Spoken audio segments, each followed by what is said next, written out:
오늘 창세기 43장 1절로 15절 말씀을 통해서 설득하시는 하나님이라고 하는 제목으로 같이 말씀을 나누기를 원합니다. 우리가 무엇을 하고자 할 때요, 누군가를 설득하는 일은 아주 굉장히 중요합니다.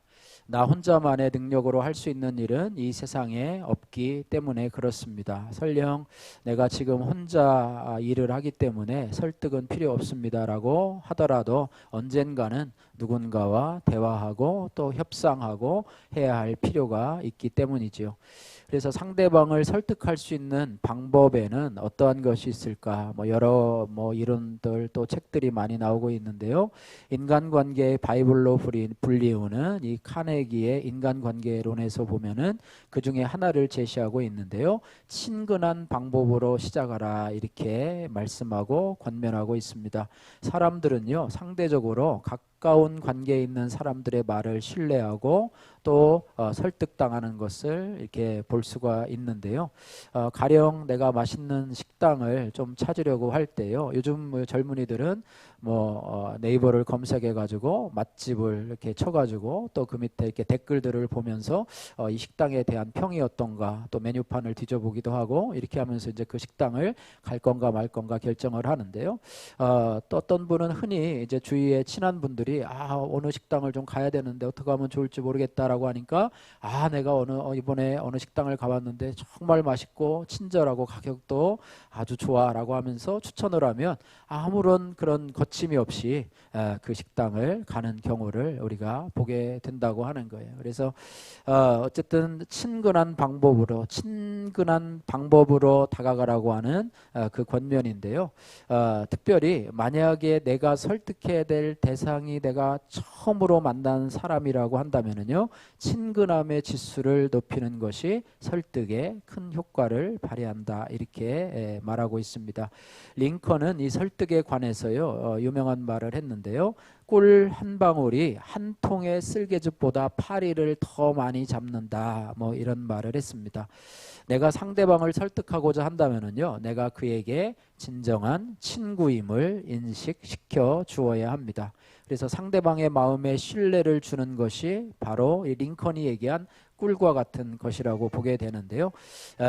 서로를 신뢰하는 관계에 있어서는 이 마음의 장벽이 높지 않게 되는 것을 보게 됩니다. 여러분 옛날에 어렸을 때 보신 이 이솝의 우화 중에서 이 북풍과 태양이라고 하는 유명한 이야기가 있습니다. 어느 날 거리를 지나가는 이 나그네의 윗옷을 벗길 수 있는지를 놓고 이 북풍과 태양이 서로 승부를 벌이고 있는 장면이죠. 가장 먼저 이 북풍이 바람을 힘껏 불면서 그 나그네의 윗옷을 벗기려고 했습니다. 그렇지만 추위를 싫어했던 나그네가 자신이 입고 있던 상의를 벗기보다는 오히려 오므림으로 인해서 결국은 이 북풍이 나그네의 옷을 벗기지 못했어요. 그 다음에는 태양이 이 햇빛을 내리칩니다. 나그네는 점점 이제 더워지자 그 옷을 슬그머니 벗게 되었다고 하는 것이죠. 이렇게 해서 태양이 힘겨루기 위해서 북풍에게 승리를 했다는 그런 내용인데요. 이 이솝 우화를 통해서 어떻게 보면은 강한 것보다는 부드러운 것이 그 사람을 녹일 수 있고 설득할 수 있다라고 하는 것을 우리가 우리에게 보여주고 있는데요. 사람들의 마음을 훨씬 더 쉽게 설득하려면 상대방과 신뢰의 관계를 형성해야 되고 또 친절해야 되고 우호적이어야 되고 그를 비난하기보다는 칭찬하고 존중을 해야 된다라고 하는 것입니다. 전도할 때도 그렇잖아요.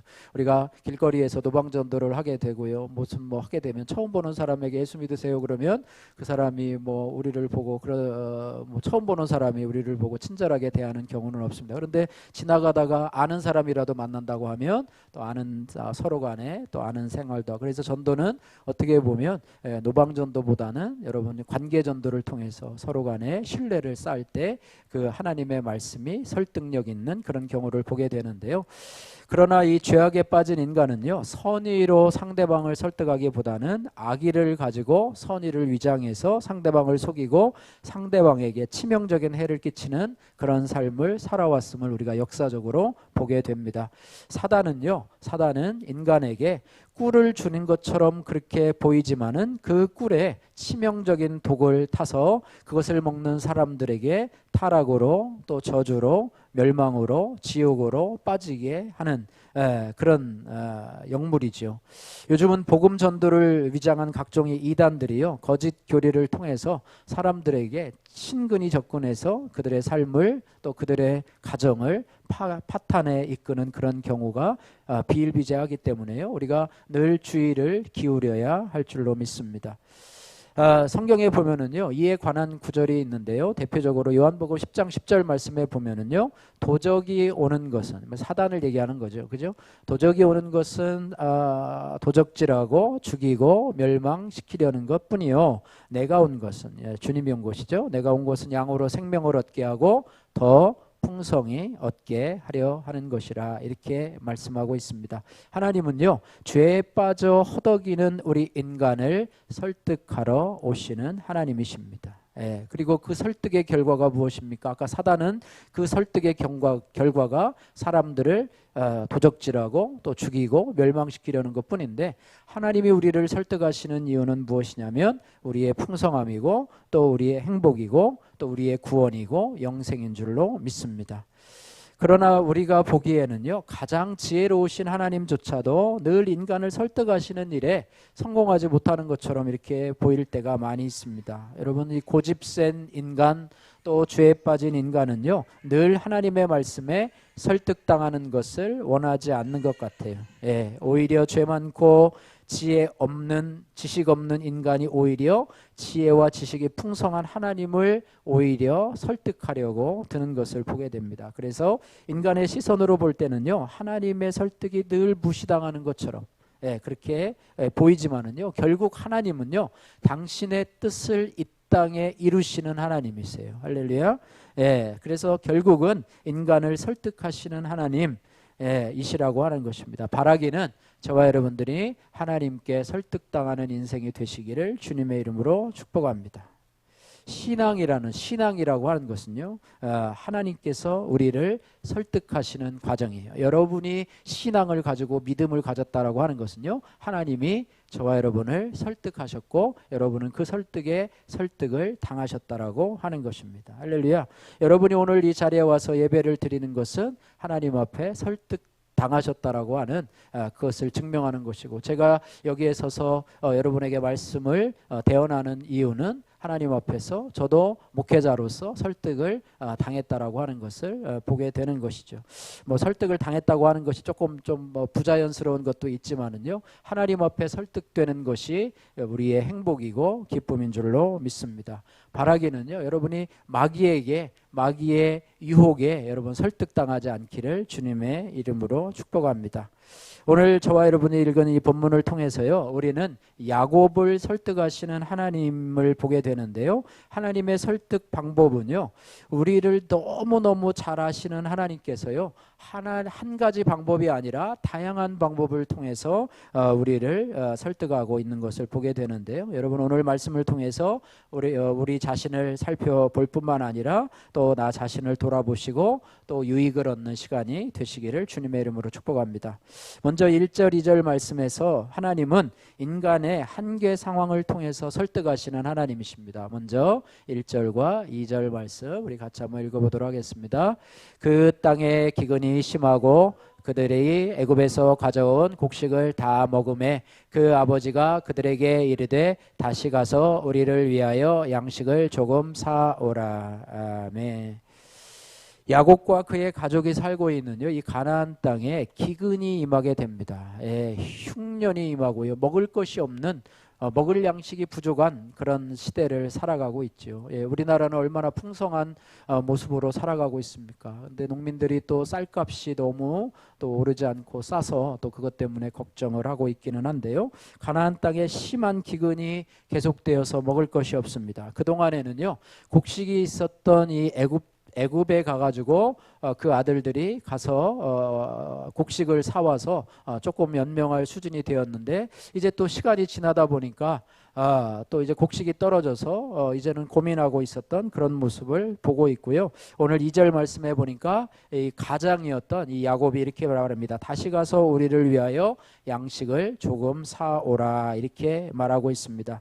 하나님은요, 이 기근이라고 하는 인간의 이 한계 상황을 통해서 완고한 야곱을 설득해 가시는 것을 보게 되는데요. 막내 아들 베냐민을 절대로 애굽으로 보내지 않으려는 이 야곱은요, 야곱을 이 하나님은 기근이라고 하는 상황에 직면하게 하신다라고 하는 것입니다. 그래서 오늘 이 야곱과요, 그의 아들들과의 갈등들이 시작이 되는데, 야곱은 곡식을 가서 애굽에 가서 사와야 되고, 그 다음에 또 이 그 아들들은요, 애굽의 총리에게 부탁받은 것이 있잖아요. 너의 막내 동생을 데려오지 않으면 너희가 우리나라에 와서 곡식을 사갈 수 없고 내 얼굴도 만날 수 없을 것이다. 그렇기 때문에 그 아들들은 이 아버지 야곱을 설득시켜야 되고요, 베냐민을 데리고 가야만이 곡식을 사올 수 있다고 하는데, 마치 줄다리기처럼 밀당을 하고 있는 것을 보게 돼요. 아버지 야곱과 그 형제들이 밀당을 하면서 하고 있고, 또 야곱 같은 경우는 그 아들을 생명과 같이 여기기 때문에 그 요셉처럼 막내 아들 베냐민도 잃을까봐 두려워하기 때문에 거기에 대해서는 아주 어떻게 보면 최우선순위를 두었기 때문에 절대로 그것만은 안 된다, 이것만은 나에게서 뺏어가서는 안 된다. 그러면서도 가족들의 생계가 지금 달려 있잖아요. 가족과 또 그 아들들과 또 그 어린 손주들이 배고파서 날마다 울고 먹을 것을 달라고 하는 그 모습을 볼 수가 없는 그런 어떤 야곱의 갈등들을 보게 되는데요. 어쨌든 이 베냐민은요, 야곱에게 최고의 보루와도 같았어요. 가족의 생계도 중요했지만 이 베냐민이 너무너무 중요해서 생명과도 바꿀 수 없는 그런 존재로, 야곱에게 있어서는 숨통과 같은 존재로, 호흡과 같은 존재로 이렇게 살아가고 있는데요. 그렇습니다. 그래서 하나님은 야곱을 포함해서 인간을 설득할 때에도 각자에게 적합한 한계 상황을 통해서 설득하시는 하나님이십니다. 그래서 한계 상황은 무엇인가 하면, 인간이 인간으로서 도저히 넘을 수 없는 벽, 넘사벽이라고 얘기를 하죠. 넘사벽인데 구체적으로는 자연 환경이라든지 또 죽음이라든지 여러 가지를 통해서 어쨌든 도저히 인간으로서는 넘을 수 없는 그런 한계 상황 앞에 섰을 때에 인간을 그 앞에 둠으로 인해서 하나님이 그를 설득해 가시는 과정을 보게 되는데요. 많은 사람들이요, 인간의 한계 상황을 닥쳤을 때요, 그곳에서 피하려는 그런 생각을 가지고 또 자신의 생명을 또 끊는 경우도 보게 되고, 또 좌절하고 절망하면서 나가는 경우도 있게 되는데요. 이러한 상황 가운데서 겸손하게 되고 하나님을 만난다면 그것이 바로 한계 상황을 뛰어넘을 수 있는 최선의 방법이 될 줄로 믿습니다.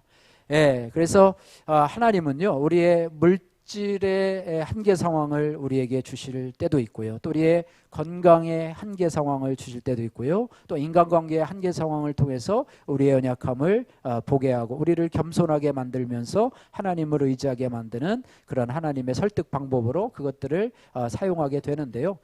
어쨌든 우리는 생존의 문제로 의지할 대상이 없어질 때, 오늘 어떻게 보면 이 야곱에게 이 곡식의 문제, 기근의 문제라고 하는 그런 한계 상황에 접했을 때에 하나님은 그것을 사용하시는 하나님이시라고 하는 사실을 보게 됩니다.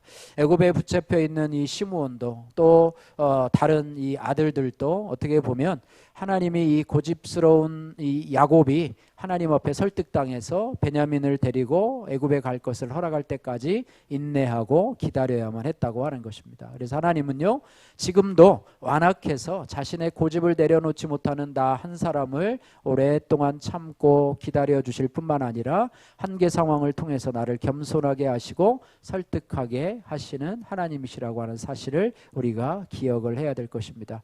여러분을 설득하시려고 하나님이 주시는 여러분의 한계 상황은 무엇입니까? 여러분 생각해 보시고, 여러분 도피하거나 좌절하거나 또 거기에서 여러분 넘어지지 마시고 하나님을 의지하면서 나가시는 저와 여러분들 되시기를 주님의 이름으로 축복합니다.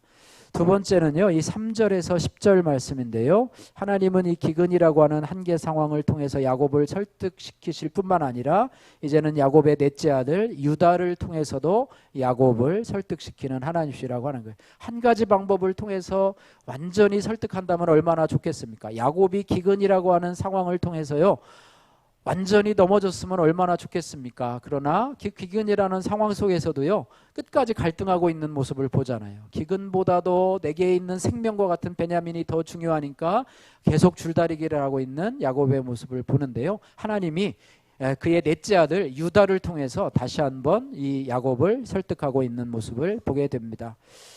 그러면서 이 유다는요, 야곱에게 가서 애굽에서 요셉이 한 말을 그대로 있었던 그대로 사실을 구하고 있는 모습을 보게 되는데요. 오늘 3절에서 5절 말씀 우리 같이 한번 읽어보도록 하겠습니다. 유다가 아버지에게 말하여 이르되 그 사람이 우리에게 엄히 경고하여 이르되 너희 아우가 너희와 함께 오지 아니하면 너희가 내 얼굴을 보지 못하리라 하였으니 아버지께서 우리 아우를 우리와 함께 보내시면 우리가 내려가서 아버지를 위하여 양식을 사려니와 아버지께서 만일 그를 보내지 아니하시면 우리는 내려가지 아니하리니 그 사람이 우리에게 말하기를 너희의 아우가 너희와 함께 오지 아니하면 너희가 내 얼굴을 보지 못하리라 하였음이니이다. 아멘. 그렇게 얘기를 합니다. 뭐 애굽의 총리 요셉이죠. 요셉인데 요셉이 너희 아우 베냐민을 데려오지 않으면 그 사람이 양식을 내줄 수 없다. 또 내 얼굴조차도 볼 수 없다. 그래서 아버지가 베냐민을 우리와 함께 보내지 않으면 우리는 곡식을 사러 갈 수 없다. 이렇게 이제는 사실에 입각해서 이 고집스러운 이 야곱을 설득시키려고 지금 이야기를 하고 있는데요. 그러자 6절 말씀에 이 야곱이요, 그 아들을 책망하면서 이렇게 얘기를 합니다. 오늘 6절 말씀도 같이 한번 읽겠습니다. 이스라엘이 이르되 너희가 어찌하여 너희에게 또 다른 아우가 있다고 그 사람을 말하여 나를 괴롭게 하였느냐. 왜 아우가 있다고 얘기해가지고 아우에 대한 정보를 주지 않았으면 이런 사단도 일어나지 않았을 텐데 왜 아우가 있다고 그래가지고 이렇게 나를 힘들게 하느냐라고 하면서 이 아들들을 원망하고 있는 모습인데요. 이제 유다가 혼자 하다가 힘이 붙이니까 거기에 같이 동석했던 그 형제들이요, 유다를 돕는 모습을 보게 됩니다. 유다를 거들어 주는데요. 7절 말씀 같이 한번 읽겠습니다. 그들이 이르되 그 사람이 우리의 친족에 대하여 자세히 질문하여 이르기를 너희 아버지가 아직 살아계시느냐 너희에게 아우가 있느냐 하기로 그 묻는 말에 따라 그에게 대답한 것이니 그가 너희의 아우를 데리고 내려오라 할 줄을 우리가 어찌 알았으리까. 어떻게 보면 자연스럽게 대답을 하다 보니까 이런 지경에 이르렀다라고 하는데요. 요셉이 그 가정의 형편을 뭐 쫙 꿰고 있는데 어떻게 그가 하는 말에 따라서 대답을 하지 않을 수 있겠어요. 거짓말하고 우리 아우 없는데요. 그러면 요셉이 뭐 다 알잖아요. 상황을 다 알고 있는데 그렇게 하다 보니까 우리가 어찌할 수 없이 대답을 하게 되었습니다 라고 이야기를 하는 형제들의 모습을 보게 됩니다. 그러면서 이제는 유다가요, 힘을 내서 야곱을 또다시 설득하기 시작을 합니다. 그래서 유다는요, 뭐라고 얘기를 하냐면 용기를 내어서 베냐민을 자신과 함께 애굽에 보내는 것이 온 가족을 살리는 것입니다. 온 가족을 살리고 어린아이들을 살리는 길입니다 라고 설득을 하죠. 맞잖아요. 그죠? 맞잖아요. 베냐민을 안 보내면 우리 가족들이 우리의 어린아이들도 다 굶어 죽게 되는 상황을 설득하고 있는데 그것은 뭐 야곱도 동의하는 그런 문제겠죠. 그러면서 더 나가서 이제는 비장한 결단을 보여주고 있는데요. 이 유다가요, 뭐라고 얘기를 하냐면 자기가 베냐민을 위해서 담보가 되겠다 이렇게 설득을 하고 있습니다. 8절 9절 말씀 같이 한번 읽겠습니다. 유다가 그의 아버지 이스라엘에게 이르되 저 아이를 나와 함께 보내시면 우리가 곧 가리니 그러면 우리와 아버지와 우리 어린아이들이 다 살고 죽지 아니하리이다. 내가 그를 위하여 담보가 되오리니 아버지께서 내 손에서 그를 찾으소서. 내가 만일 그를 아버지께 데려다가 아버지 앞에 두지 아니하면 내가 영원히 죄를 지리다. 아멘. 예, 지금 시므온이 지금 이렇게 구류되어 있잖아요. 그죠? 거기에 억류되어 있는데 만약에 베냐민을 보내고 그 애굽의 그 총리가 만약에 베냐민을 담보로 잡는다고 하면 그 베냐민 대신에 내가 담보로 잡고 베냐민은 놓아달라고 그럴 테니까 아버지는 걱정을 하지 마시고 만약에 아버지를 이 베냐민을 아버지 앞에 다시 데려다 놓지 않으면 내가 하나님 앞에서 영원히 죄를 짓겠나이다 라고 하면서 그 베냐민을 내가 책임지겠나이다, 책임지고 다시 아버지 앞에 데려다 놓겠나이다 라고 하면서 생명을 걸고 자기의 생명을 담보로 해서 아버지 야곱을 설득하는 그런 모습을 보게 됩니다. 예, 이렇게까지 설득을 하자 이제는 야곱의 마음이 조금씩 이제는 무너지기 시작합니다. 조금씩 수그러지기 시작을 해요. 그러면서 마지막으로 결정타를 날리는데요. 오늘 결정타가 바로 10절의 말씀입니다. 10절의 말씀 같이 한번 읽겠습니다. 우리가 지체하지 아니하였더라면 벌써 2번 갔다 왔으리이다. 예, 이게 누구에 대한 말입니까? 지체했다는 것이 자기들이 지체했다는 거예요? 아니면 지체 원인 제공을 한 사람이 누구냐면 아버지가 베냐민을 좀 일찍 좀 보내줬으면 우리가 애굽을 2번이나 갔다 와서 지금 2번이나 더 갔다 왔을 거라고 생각을 하는데 그 부분에 대해서도 야곱이 맞아 내가 베냐민만 되어줬으면 벌써 2번이나 갔다 왔지. 그리고 유다가 자기의 생명을 담보로 해서 책임져 준다는데 내가 그것을 보내지 못할 것이 무엇이냐 하면서 살곰살곰 설득되는 이런 야곱의 모습을 우리가 볼 수 있다라고 하는 것입니다. 야곱이 이 말에 고집을 부리지 않았더라면 벌써 2번이나 가져왔을 것이고 가족들이 굶주리는 일이 없어질 것이라는 현실적인 이유에 대해서도 이제 야곱이 수긍을 하지 않을 수가 없다고 하는 것입니다. 이렇게까지요. 형제들이 여러 명이 있었는데 그 중에서도 왜 하필이면 이 유다가 이 베냐민을 담보로 또 야곱에게 이렇게 생명을 거는 그런 어떤 협상을 했을까 이런 생각을 해보는데 유다는 자신의 며느리 다말에게 잘못한 일이 있었어요. 자기 아들이 죽고 나서 그 아들이 또 태어나면 그 아이가 장성하면 그 아들을 자신의 그 다말의 아내로 줄 것을 얘기했는데요. 그 아들이 장성했음에도 불구하고 그 다말에게 아내로 주지 않자 이렇게 하면서 결국에는요 그렇게 하면서 집에 있다가 이 유다가 이 다말과 관계를 맺게 되고요. 그녀가 임신한 사실을 알게 되고 또 그 임신한 자가 자신이라고 하는 사실을 알게 되면서 자신의 부끄러움이 드러나게 되는 사건 앞에서 자신을 직면하게 됩니다. 결국에는 다말에 대해서 뭐라고 그러냐면 너는 나보다 옳도다라고 하면서 자신의 잘못을 시인해요.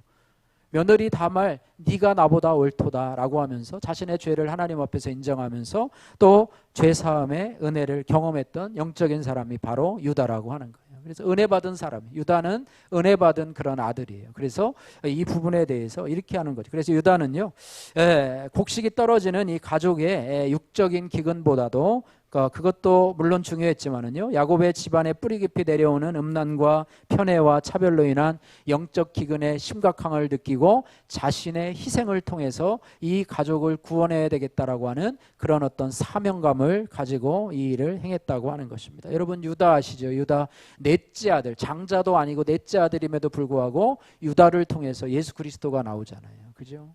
죄를 회개하고 정말로 대단한 사람도 아니에요. 요셉은 대단한 사람인데요.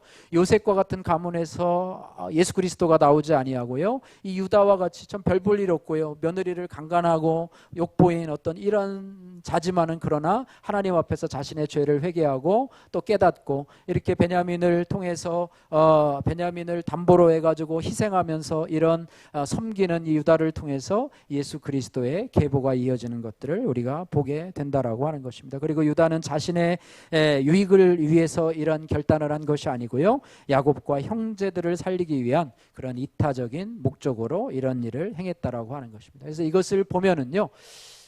하나님께서 우리들을 향해서 하신 것과 조금 비슷한 내용이 있어요. 성경에서 보면은요. 하나님께서도 우리를 구원하시기 위해서 예수 그리스도의 생명을 담보로, 그죠? 예수 그리스도의 생명을 담보로 우리를 구원하시는 것을 보게 된다고 하는 것입니다. 생명은요, 사람들에게 있어서는요, 최후의 담보물이에요. 최후의 담보물. 마지막에 내놓는 것이 생명입니다. 뭐 자식도 뭐 재물도 또 뭐도 내놓을 수 있지만은요, 최후에 내놓는 것이 자기의 생명이라고 하는 거예요. 그래서 예수님이 우리를 위해서 자신의 생명을 내어 주셨는데요. 로마서 5장 8절 말씀에 한번 따라해 보실까요? 우리가 아직 죄인 되었을 때에 그리스도께서 우리를 위하여 어떻게 하심으로요? 죽으심으로. 따라해 보세요. 우리를 위하여 죽으심으로. 할렐루야. 하나님께서 우리에게 대한 자기의 사랑을 확증하셨느니라, 이렇게 말씀을 하고 있습니다. 최고의 사랑은 뭐냐? 자신의 생명을 드리면서 사랑의 마음을 드러내는 거예요. 우리가 하나님 앞에서요, 최고의 충성이 뭐냐면 우리의 생명을 복음을 위해서, 주님의 영광을 위해서 우리의 생명을 주님 앞에 드리는 거예요. 그래서 천국에서 가장 큰 상급이 뭐라고 그래요? 순교자들의 상급이 제일 크다고 그러잖아요. 그리고 다른 사람의 영혼을 구하는 전도자가 가장 큰 상급을, 그 다음에 상급을 가졌다고 그러는데요. 자신의 생명을 그리스도의 복음을 위해서 드리는 순교자들을 하나님께서는 가장 귀하게 여기시는 것이라고 하는 것입니다. 그래서 사람을 살리는 최고의 설득이 뭐냐? 유다처럼 자신을 희생하는 거예요. 자신을 희생하는 것이 바로 다른 사람을 설득할 수 있는 최고의 방법이라고 하는 것입니다. 그래서 한 알의 밀알이 땅에 떨어져 죽으면 많은 열매를 맺고 한 알 그대로 있으면 열매를 맺지 못하느니라. 그러니까 내가 죽어져야 되는 것, 그것이 바로 최고의 설득 방법이라고 하는 것입니다. 내가 죽는다고 하는 것은 내 고집이, 또 내 죄악이, 또 나의 어떤 세상을 향한 신념이, 또 내게 있었던 그런 가치관들이 죽고 내 안에 예수 그리스도가 살아나는 것을 말씀하고 있습니다. 그래서 적용의 말씀인데요. 나는 나의 죄악이 드러나고 내가 고난이 올 때 나는 나의 유익을 위해서 다른 사람의 희생을 강요합니까? 아니면 다른 사람의 유익과 구원을 위해서 나를 희생하는 적용을 하십니까? 이런 유다의 적용을 여러분들이 해보시기를 주님의 이름으로 축복합니다. 자, 세 번째로는요, 11절에서 15절 말씀에 이제는 야곱의 결단이 나오게 되는데요. 이제는 기근이라고 하는 한계 상황과 또 유다의 진정성 있는 생명을 담보로 건 설득에 이어서 이제는 마지막으로 유다의 결단이 이어지게 된다라고 하는 것입니다. 그래서 결국에는요, 오늘 13절 말씀에 아들들에게 베냐민을 애굽으로 데리고 떠날 것을 허락하게 됩니다. 오늘 13절 말씀 같이 한번 읽겠습니다. 13절, 내 아우도 데리고 떠나 다시 그 사람에게로 가라. 할렐루야. 예, 이것이 이제는 결국에는요, 하나님의 설득하심에 이제는 야곱이 설득돼서 베냐민을 데리고 애굽으로 가라, 이렇게 말씀을 한 것이죠. 예, 이제는 신앙의 결단은요, 바로 하나님의 설득에 순종하는 것입니다. 예, 하나님의 설득에 자기 자신을 내려놓는 것입니다. 야곱은요, 이전에 에서를 만나기 전에요, 야복 강가에서 하나님의 천사와 씨름을 하지 않습니까? 환도뼈가 골절이 되지요. 그래서 하나님 앞에 육신적인 연약함을 가지고 하나님 앞에 설득당한 적이 있어요. 예, 자신의 욕심과 두려움을 다 내려놓고 다리를 절면서 분이엘을 지나면서 이제는 야곱이 이스라엘로 이름이 바뀌면서 이제는 그 앞에 놓였던 모든 것들을 하나님 앞에 의지하며 이제는 기쁜 마음으로 떠나게 되는 그런 경험을 가지고 있는, 그러니까 하나님 앞에 이미 설득당해본 경험이 있는 사람이 바로 야곱이었다고 하는 것입니다. 그런데 이번에는 베냐민 문제로 또다시 고민을 하게 되었는데요. 결국 야곱은 또 한 번 하나님 앞에 무릎을 꿇게 되고 또 하나님 앞에 설득을 당하게 된다는 거예요. 여러분요, 하나님 앞에요, 여러분 작은 경험들이, 작은 설득당함의 경험들이 쌓여서 나중에는 하나가 되고 두 개가 되고 세 개가 되고, 작은 설득의 경험들이 쌓여서 이제는 더 큰 설득으로 이제 나가게 된다는 것을 여러분 기억하셔서요, 작은 것 하나라도 하나님 앞에 여러분 설득당하시는 그런 인생이 성도님들이 되시기를 주님의 이름으로 축복합니다.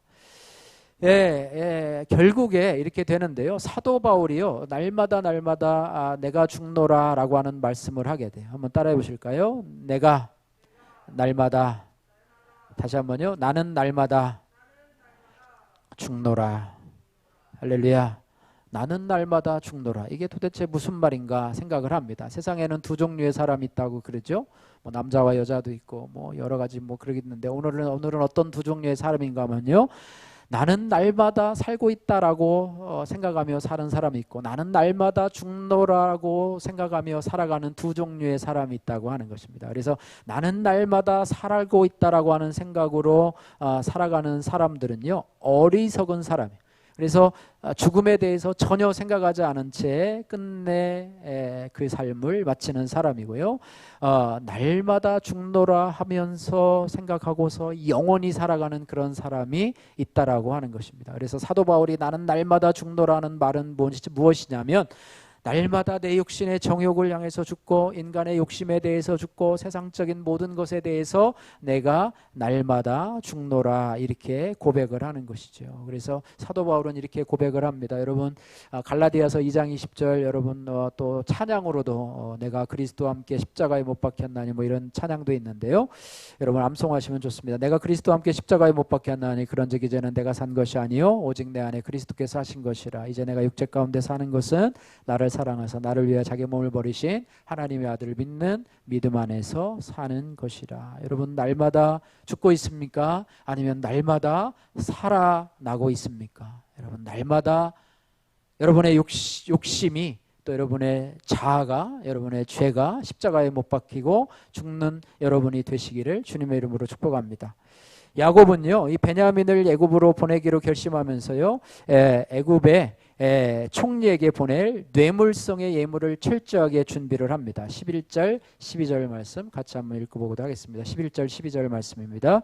그들의 아버지 이스라엘이 그들에게 이르되 그러할진대 이렇게 하라. 너희는 이 땅의 아름다운 소산을 그릇에 담아가지고 내려가서 그 사람에게 예물로 드릴지니 곧 유황 조금과 꿀 조금과 향품과 모략과 유황나무 열매와 감복숭아이니라. 너희 손에 갑절에 돈을 가지고 가서 너희 자루아귀에 도로 넣어져 있던 그 돈을 다시 가지고 가라. 혹 잘못이 있었을까 두렵도다. 아멘.